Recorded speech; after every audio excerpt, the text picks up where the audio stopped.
नगर तालुका व भारतीय जनता पार्टी युवा मोर्चा जिल्हाध्यक्ष अक्षय दादा यांच्या पुढाकारातनं महायुतीच्या सर्वच निवडून आलेल्या तुम्ही सर्वांनी निवडून दिलेल्या अशा सर्वच 10 विधानसभेमध्ये पाठवलेल्या सर्वच सदस्यांचा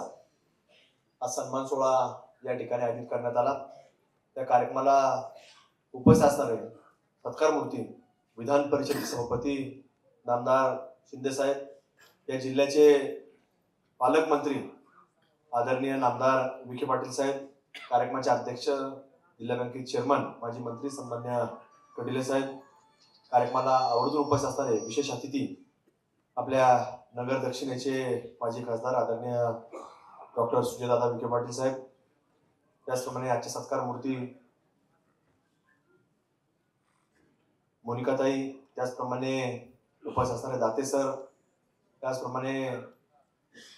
विकीदादा पासपुते, आदरणीय विठ्ठलरावजी लंगे साहेब,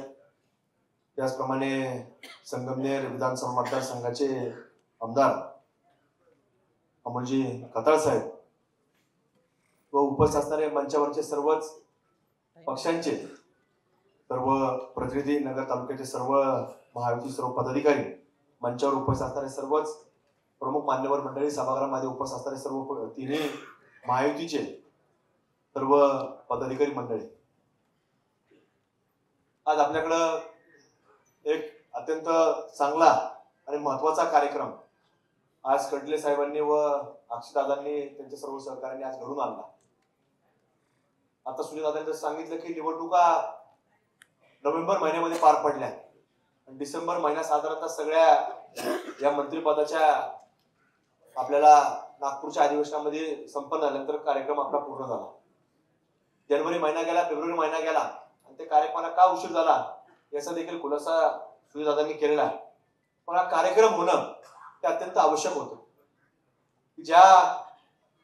जिल्ह्यामध्ये आपण पाहत होतो की महाराष्ट्रामध्ये जशा लोकसभेच्या निवडणुका झाल्या तर एक वेगळ्या प्रकारचं वातावरण कुठेतरी मीडियाच्या माध्यमातून निर्माण करण्याचा प्रयत्न हा सातत्याने करण्यात आला, पण कुठेतरी ते वातावरण जे होतं ते फक्त मीडियामधून बोलण्याकरता होतं, पण ते कुठल्याही प्रकारचं वास्तविक नव्हतं। हे आपल्याला 23 तारखेला 23 नोव्हेंबर 2024 ला निकाल लागल्यानंतर आपल्याला स्पष्ट झालेलं होतं। पण त्याच्या अगोदर काही लोक, राज्यभरातले लोक वल्गना करत होते की आम्ही आता लोकसभेमध्ये आम्ही काहीतरी महाराष्ट्रामध्ये वेगळं केलंय आणि तशाच प्रकारे विधानसभेमध्ये आम्ही तुम्हाला दाखवून देऊ। पण आज कुठेतरी देशामध्ये जसं एक सरकार नरेंद्र मोदी साहेबांच्या नेतृत्वाखाली देशामध्ये काम करत आहे, तसंच सरकार या राज्यामध्ये मुख्यमंत्री देवेंद्र फडणवीस साहेब असतील, उपमुख्यमंत्री अजितदादा असतील आणि तिसरे उपमुख्यमंत्री सन्मान्य शिंदे साहेब असतील, या तिघांच्या माध्यमातून या निवडणुकीला हे तिन्ही मंडळी सामोरे गेले आणि जनतेने महाराष्ट्रामध्ये आपण जर पाहिलं तर एवढ्या मोठ्या प्रमाणामध्ये कधी एक संघ एवढ्या मोठ्या जनतेने कधी कुठेतरी एकतर्फी निकाल दिला नव्हता, पण तो निकाल आपल्याला 2024च्या माध्यमातून आपल्याला पाहायला मिळाला आणि म्हणून कुठेतरी आज एक ज्यांना पूर्ण बहुमत आपण म्हणतो की तशा प्रकारचं पूर्ण बहुमत या महाराष्ट्रामध्ये आज कुठेतरी महायुतीच्या मागं या महाराष्ट्रातली जनता आज उभा राहिलेली आहे आणि निश्चित रूपानं आज सगळ्यांवरतीच निवडणुका जरी झाल्या असल्या, सगळेजण जिंकले असले, पण आज कुठेतरी तितक्याच आपल्याला ताकदीनं उद्याच्या काळामध्ये सगळ्यांना एकत्रित राहून या अहिल्यानगर जिल्ह्याला कामाच्या माध्यमातून पुढे न्यावं लागणार आहे, कारण जनतेने एवढा मोठा विश्वास दाखवलेला आहे आणि त्या विश्वासानं आपल्या सर्वांना पुढे जायचं आहे। त्यामुळे आज इथं विखे पाटील साहेब पालकमंत्री म्हणून आहेत, निश्चित रूपानं आपण सगळेजण मंडळी त्यांच्या माध्यमातून काम करत आलो। आज एवढी मोठी एक जिल्हा बँक या आज कुठेतरी आपल्या सगळ्यांच्या माध्यमातून तिथं देखील कडिले साहेबांच्या रूपाने चेअरमन म्हणून त्या ठिकाणी आहेत आणि सगळे आपण आमदार म्हणून आज जिल्ह्यामधले सगळे मंडळी आपण काम करणार आहे। त्यामुळे आपल्याकडनं लोकांच्या देखील, जनतेच्या देखील अपेक्षा तेवढ्याच आहे, पण आपल्या सर्वांना तितक्याच ताकदीनं पुढच्या काळामध्ये देखील काम करायचं। उद्याच्या होणाऱ्या नगरपालिका असतील, महानगरपालिका असतील, पंचायत समिती व जिल्हा परिषद असेल, याच्या दृष्टिकोन देखील आपल्या सर्वांना एकत्रित राहून प्रयत्न देखील तितक्या ताकदीने करावा लागणार, कारण आज तुमच्यासारखे लोक या ठिकाणी आमच्यासारख्याच्या पाठीमागे असतात, म्हणून आज आमच्यासारखे लोक निवडून येत असतात आणि अनेक लोक जसं आज महायुती झाली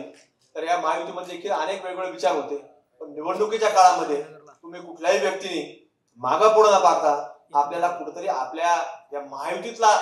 उमेदवार ज्यावेळेला या सगळ्या मंडळींनी वरिष्ठ मंडळी दिलेला आहे तर तोच निवडून आणायचा अशा प्रकारचा चंग बांधल्यामुळे आज कुठेतरी आमच्यासारखे कार्यकर्ते या ठिकाणी आज तुमच्या सर्वांच्या कष्टामुळे या ठिकाणी निवडून आले. आणि आम्ही देखील वैयक्तिक तुम्हाला खात्री देतो की निश्चित रूपानं तुम्ही ज्या आशेनं निवडून दिलं तर 5 वर्ष तितक्याच ताकदीनं तुम्हाला सांगतो, जितके तुम्ही महिना 2 महिने कष्ट घेतलेले असतात, 3 महिने कष्ट घेतलेले असतात, तर ते तुमचे 2-3 महिन्याचे कष्ट हे आमचे 5 वर्षाचे कष्ट असतात ही मात्र खात्री ही आपल्याला सर्वांना मतदार बंधू भगिनीला या ठिकाणी आम्ही देतो. आणि निश्चित रूपानं आपण सर्वांना जे जे प्रश्न असतील भौगोलिकदृष्ट्या त्या मतदारसंघातले असतील ते आम्ही सगळे मंडळी करत राहू. जसा सुजयदादाने आता एक उदाहरण सांगितले, साखळीचं असेल किंवा एकत्र उदाहरण सांगितले, तर त्या ठिकाणचे प्रश्न वेगवेगळे असतात भौगोलिकदृष्ट्या. तर त्या ठिकाणी आम्ही सरकार म्हणून, पालकमंत्री म्हणून त्यांच्या सगळ्यांच्या माध्यमातून आम्ही ते करण्याकरता प्रयत्नशील एवढीच खात्री आपल्या या ठिकाणी देतो. आणि आज चांगला योग सन्मान्य कडले साहेब असतील किंवा अक्षयदादा असतील यांनी घडून आणला त्याबद्दल, कारण की एका वेळेला सगळ्यांचं नियोजन करणं, सगळ्यांना एकत्रित आणणं हे फार तेवढं कठीण काम असतं. त्यामुळे आज हे सगळं योग हा कडले साहेबांनी अक्षयदादांनी पुढाकार घेऊन करून आणला.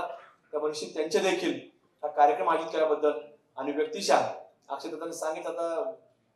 जावं हे उशीर आले हरकत नाही, पण सत्कार तुम्ही पहिल्यांदाच केला त्याबद्दल तुमचे आभार व्यक्त करतो.